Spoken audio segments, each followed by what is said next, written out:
aking senior dog. Hindi yan papagalingin pa ni mama yan. May allergy yan. Medyo natutuyo na naman. Huwag na kasing magkamot. Ha? Huwag nang kamot-kamot ha. Axel. Kamot-kamot na naman. Yan. Yan siya.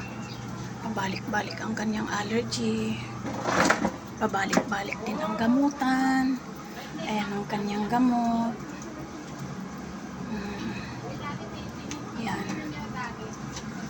Unti-unti natutuyo na yung kanyang mga balakuba. At saka ito. Yan. Yan. Yan ang kanyang gamot. Yan. Kahit ganyan yan, di namin yan pinababayaan. Kaliligo lang yan. Ay, kaliligo lang yan. Kaliligo lang yan. Iinom ng gamot yan. Sinasama ko lang sa pagkain niya kasi medyo masungit eh. Yan. Ang pag-aalaga ng aso guys, hindi porket tuta, cute, ay kukunin na natin. Hanggang sa pagtanda yan, ganyan, may mga galis-galis na. Alagaan pa rin natin. Yan. Sobrang ganda niya noong puppy pa hanggang sa lumaki. Ngayon siya ay 8 years old na. Madalas na siyang balik-balikan ng kati-kati. Yan.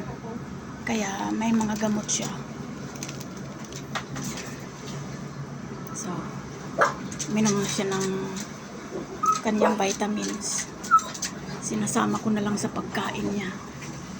So, diyan ka na ha. Kaliligo mo lang. Pati tenga niya nilagyan ko na ng gamot. Nakahiwalay siya. Yan ang kailan kung ba't nakahiwalay sa mga dapol at tiyanak. Tiyanak yan. Pasok na doon. Pasok. Pasok. Yan. Siya ay nandito. Naka-isolate. Pag galing yan, sama na sa grupo. Pasok na. Pasok. Bait naman siya eh. Bait-bait yan. Bait-bait yan. Ay, ikaw bang ingay mo? Pasok na, pasok. Pasok. Pasok na si mama. Aking mga alagang pasaway.